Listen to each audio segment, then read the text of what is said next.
Hookers go high-tech. Phone apps are the new way these girls may get business. And it's happening right here in the metro. There's evidence on the streets.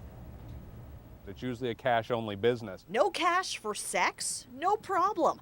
With this phone app, hookers can take credit. This young lady was the first person I've heard of that's actually on the streets. Video vigilante Brian Bates, who works to crack down on street prostitution, says one woman on Robinson gets her business this way. She tells him credit over cash means big bucks. When the men picked her up, where they might only spend up to $100 cash, wouldn't think twice about putting $200 to $300 on a credit card. Here's how the app works. It's called Square. You sign up online and register your business, or as Bates says, a so-called business. So they'll create some type of a business. It might be a carpet cleaning business, it might be a massage business. Swipe cards on this reader or enter the card number and charge for fake services.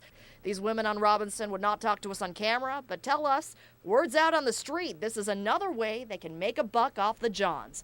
Bates says this is also how they can scam them. They'll tell the John to go take a shower, and while he's taking a shower, they'll take all the credit cards out of his wallet. Will more of these street girls go high-tech? Bates says there's a reason cash is still king.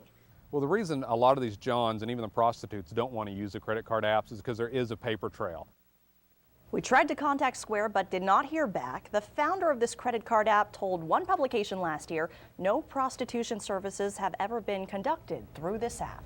Polarized and vandalized. A program for kids gets hit up by crooks. Good evening, I'm Mark Taylor. And I'm Jacqueline Schultz. Teachers are pleading for these thieves to return this pricey equipment for the sake of these kids. It's first on Fox tonight. They took all of that sound system out of here. Dance class. A synthesizer here, synthesizer here. Music class. Tools for learning at this school, all gone. Surveillance shows thieves taking off with the loot. What's the total value, do you think, of what they took? Over $12,000 worth of equipment. There was a Wii and a flat screen TV. Kids like Reginae Watts come for after-school programs at Yes I Can. Teachers help kids learn life skills. The programs also help single parents, foster families, and kids whose families cannot afford classes or tutoring. When I came in here, like my heart shrunk. It was like a dumpster. Like just sad. Now, empty classrooms and trails of trash. This is supposed to be a safe place, a happy place for children. Directors say they have a hunch these thieves caught on camera seem to know their way around and where to find the loot. They say there were no broken locks. Give yourselves up and turn our stuff back. Why? Why'd you do something like to a place like this? For now, it's silence in these halls. There'll be no dance class or music classes until new equipment comes to this nonprofit. Our finances is tapped right now. We don't have money to replace this. Heartbroken. Police do not have suspect information at this time. The program. When their owners dress them up. She joins us live from Edmond. Jacqueline? Good evening, guys. We had a Halloween party out here with the Great Plains Mastiff Rescue. This is Sadie right here. She's kind of enjoying being in this pumpkin costume, but trust me, not all dogs really enjoy being in a costume. And there's actually a science behind a sad face. From the birds to the bees and pumpkins great and small. She gets excited when her clothes come out. She was embarrassed. These festive furry friends don a costume with a smile. With others, a picture, and these faces speak 1,000 words. Really sad.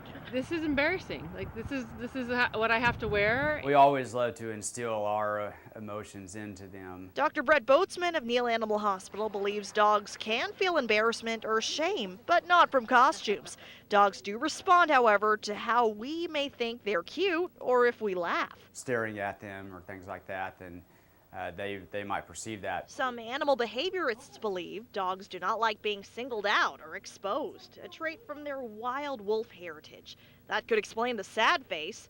Others don't buy that theory. If you just force them into the costume, you've already stressed them, something that's unnatural to them. They don't like it, so they resist. Canine expert Dr. Jim Shaw of OSU says a costume may simply be not fun to wear. But to folks and furry friends who like the Halloween spirit, I don't think it hurts them. For fun. Definitely. Now, if your dog is not liking being in a costume, there's actually a trick that Dr. Shaw says you can use. You can give them treats every time you put them in a costume so they associate a costume with a good thing. By the way, Sadie is available for adoption. She's a beautiful Mastiff with the Great Plains Mastiff Rescue. Reporting live in Edmond, Jacqueline Schultz, Fox 25 News. Getting a good sense of that humiliation myself. Thank you, Jacqueline. On days like this, This is Vyvanse. when Kimmery Smith did not take this medicine, Can't sit still. You sit down for dinner. I'm wild. Kimmery says teachers can tell when he forgets his daily dose. I'm running around the classroom and like bugging other people. 9-year-old Kimmery was diagnosed with attention deficit hyperactive disorder when he was 6.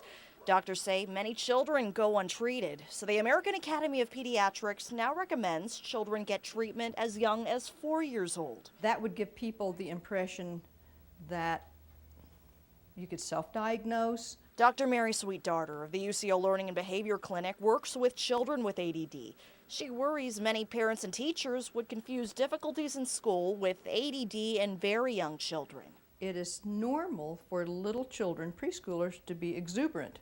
Some children are more exuberant than others. Dr. Darter says to diagnose children, they must go through extensive tests and get monitored at school. She reminds parents medication is only part of the treatment. Preparing and keeping a very structured household routine. To behave Yes. and to focus on your work. Mom Brenda Ireton says she sees a difference with treatment for her son. He's very focused and calm and easy to hang out with. Does she agree with testing for younger children? Before school, maybe not necessary. Let them be kids for a while.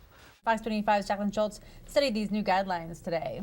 Jacqueline? Well, basically what experts are saying is that there are a number of children that have not been diagnosed. So it's extremely important to catch this early, and that's why they're recommending as young as 4 years old. And so 4 years old, not only for diagnosis, but treatment as well. Exactly. That includes exactly. medication. And the concern with some psychologists is the fact that, well, I mean, a 4-year-old, if they're sitting in school, 4 years old, they might not exactly want to sit down and be attentive in class anyway. So parents and teachers might think that it's ADD or ADHD when actually it just could be they're a 4-year-old child who's active. And that's why they need the diagnostic testing. Exactly. So, all right, well, we're asking what you think about diagnosing children. God we trust in their chambers. The city says, though, it can legally do so for historic reasons. It's on your coins, and soon at Norman City Hall. It's a great idea. It's completely ridiculous. City Council voted unanimously to display In God We Trust in a prominent place in Norman City Council chambers. You should also do it for anarchists, any other religious beliefs. Good for our city. It's good to show that they're in support of the Christian faith. I voted for it in the spirit that it was historic. Councilmember Tom Kovach also asked the council to add E pluribus unum, or out of many one, to give more historic value to a saying some citizens called religious. If it was, then I wouldn't have voted for it. It would be a violation of the Constitution. There's been constitutional concerns really from the beginning. Tamaya Cox is an attorney for the American Civil Liberties Union. The ACLU urged council members on paper not to vote for it, though Cox says it is legal. With the Supreme Court, the precedent was set that it was constitutionally permissible. She says a 1984 Supreme Court ruling determined In God We Trust is a non-religious motto. National advocates for the cause claim 200 public buildings now display In God We Trust. There's a potential to alienate many of Norman's residents of Norman that are not of the Christian faith. We are inclusive, and having from many one is a very inclusive. The ACLU says people upset by cities posting In God We Trust would have a legal uphill battle if they tried to fight it in court. That is, unless they can prove there was a clear religious motive for putting In God We Trust on display.